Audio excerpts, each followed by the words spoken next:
तर मग मला बोल. नाही, नाही. ते नाही आता. नाही, नाही. आता का नाही हे तुम्ही मला मीडियात कशावर बोलता?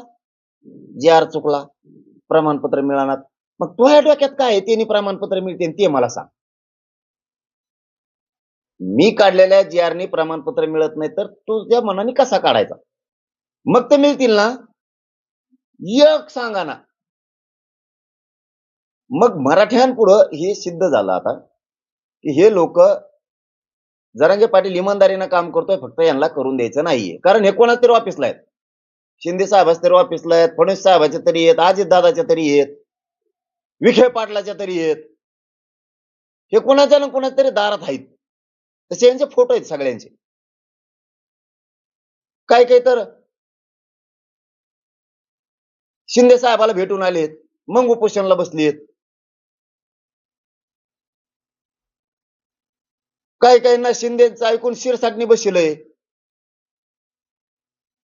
शिरसाट मराठ्यांचं वाटोळं होण्यासाठी तू प्रयत्न करशील बाबा. सत्तेचा आनंद लय दिवस नसतो. निवडून आणायचं, गोरगरिबाच्या हातात हे विसरायचं नाही कवाच.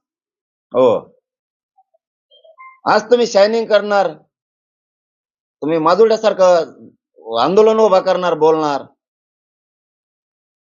पण त्याच्यानंतर तुम्ही आज काय बदला घेतायत मराठ्यांचा मला नाही माहित.